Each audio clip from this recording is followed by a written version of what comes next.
Hay mucha agua sin vida en el universo, pero en ninguna parte hay vida sin agua. Cuidar el agua es cuidar el futuro. El agua es un bien común, debemos cuidarla para todos. Estas son algunas frases que resaltan la importancia de la calidad del agua y su impacto con la vida y el medio ambiente. Es por eso que nosotros como entidad reguladora realizamos seguimiento continuo a las empresas prestadoras de este recurso vital. Mi nombre es Ricardo Oncebay Cárdenas, parte de la Dirección de Fiscalización de la SUNAS, y hablaremos sobre el tema de gestión de la calidad del agua. Indicadores de calidad. Empezaremos con la definición, ¿qué es la calidad del agua?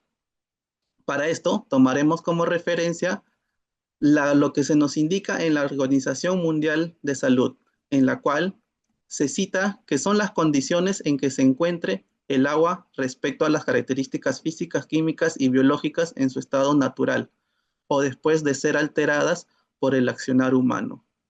Dicho concepto ha sido relacionado al agua para consumo humano, es decir, que el agua es de calidad cuando es utilizada sin causar daño. Sin embargo, dependiendo de otros usos que se requieran para el agua, también se puede definir la calidad del agua en función de dichos usos. Dichos usos hay que entenderlos como acuicultura, agricultura o de riego. Respecto a la SUNAS, esta tiene relación con la calidad del agua, ya que fiscaliza la operación, el mantenimiento y el control de procesos en los sistemas de tratamiento, como las plantas, pozos y galerías filtrantes, con la finalidad de que el agua producida en dichos sistemas sea apta para consumo humano. Asimismo, de ser el caso, comunica a la autoridad de salud su incumplimiento respecto a los LMPs, que se detalla en el Reglamento de Calidad de Agua para Consumo Humano, Decreto Supremo número 031-2010. La SUNAS solo ejerce función sancionadora a las empresas prestadoras sobre las obligaciones de orden operativo. Ahora se explicará de una manera concisa cómo el agua natural pasa a ser agua potable de calidad. En general, dichos procesos se dan cuando la fuente de captación es superficial, pasando primero por un pretratamiento cuyo objetivo es retener materiales sólidos, voluminosos, antes que ingresen a los procesos de tratamiento. Luego pasa por una zona denominada mezcla rápida, donde es ahí que añade insumos químicos denominados coagulantes, donde posteriormente pasan a la zona de floculación, cuyo objetivo es sedimentar o que precipiten por gravedad los flocks. Estos flocks son productos de una variación de partículas pequeñas con ayuda de coagulantes utilizados al inicio en la mezcla rápida. A continuación, esta pasa por la decantación y filtración, reteniendo las partículas pequeñas que no se hayan agrupado para formar dichos flocks mencionados. Por último, en la desinfección se añaden los insumos químicos para eliminar microorganismos patógenos y asegurar la seguridad del agua potable, almacenando el agua desinfectada en los reservorios, que posteriormente pasan a las redes de distribución que llegan a las conexiones domiciliares de nuestros hogares. Y de esta manera pasamos de agua potable pasa por el proceso de la planta de tratamiento, finalizando en nuestra agua ya desinfectada. Pero nos preguntamos, ¿cómo influyen los reglamentos para saber si el agua de consumo es potable? Bueno, su influencia se da ya que se toman como base para regular a las EPS en los procesos antes mencionados y se den óptimamente en cuenta diversos factores que se detallan principalmente en las siguientes normas. En primer lugar, tenemos la resolución de Consejo Directivo número 058-2023 SUNAS, la cual es un texto único ordenado de reglamento de calidad de prestación de servicios de saneamiento, en la cual enfatiza en las obligaciones generales de las empresas prestadoras respecto a su infraestructura, como las plantas, reservorios, pozos y otras unidades que pueda tener a cargo, así como el control mediante registros continuos de los parámetros físico-químicos específicos en cada uno de los procesos, principalmente en la desinfección. Es aquí donde entra un término muy importante denominado el control de procesos, la cual viene a ser el conjunto de procedimientos que se emplean para determinar las características físicas químicas del agua en una planta de tratamiento.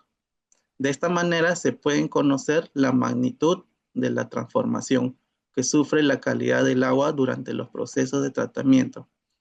La siguiente normativa se da con el Reglamento Nacional de Edificaciones.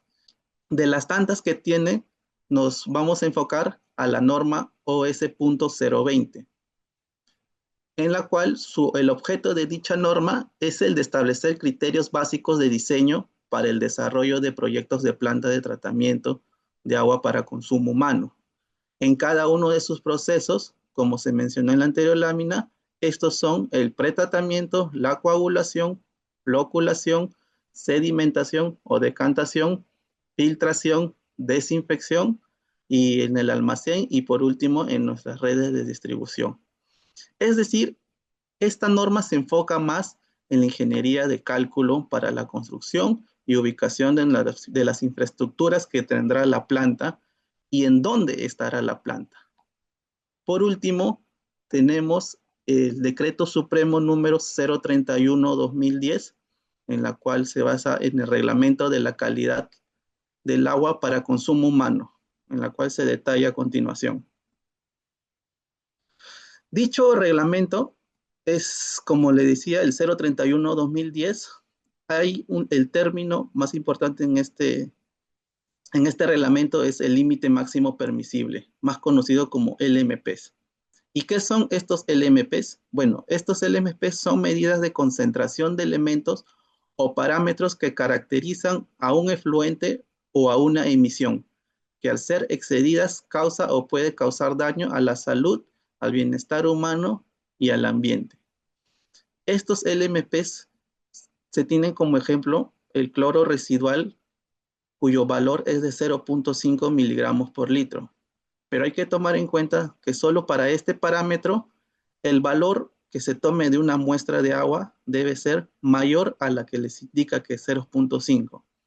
Y ya en el siguiente caso, turbiedad con el valor de 5 UNT, estas no deben sobrepasar a dicho valor, 5 valor, así como turbiedad y los otros parámetros. Además, dicho reglamento tiene por finalidad garantizar la inocuidad del agua, prevenir los factores de riesgo sanitarios, proteger y promover la salud y bienestar de la población. La calidad del agua apta para consumo humano es evaluada mediante diversos parámetros, según este reglamento, en las cuales se tiene los organolépticos, como por ejemplo pH, turbiedad, color, sabor, químicos, inorgánicos y orgánicos, cloro, presencia de metales como plomo, arsénico, etc. Y por último tenemos a los microbiológicos y parasitológicos, en la cual se ve la presencia de bacterias como la Escherichia, coliformes fecales y organismos de vida libre. Adicionalmente a estos parámetros mencionados, también existen casos particulares, como por ejemplo en casos en los que ha habido derrame de petróleo, es aquí donde se analiza a los compuestos orgánicos. Estos compuestos orgánicos, algunos ejemplos de estos tenemos a los aceites y grasas y aceite material y hidrocarburos. Pero ahí nos entra la pregunta, ¿pero cómo uno puede medir dichos valores para saber sus LMPs? Bueno, estos acá en el Perú se realiza mediante laboratorios, los cuales deben ser certificados y acreditados por la INACAL, principalmente para los parámetros químicos y biológicos es que se usan los laboratorios, donde generalmente se toma la muestra a la salida de las plantas y o reservorios. Esto va a depender de en dónde se realice la aplicación del desinfectante.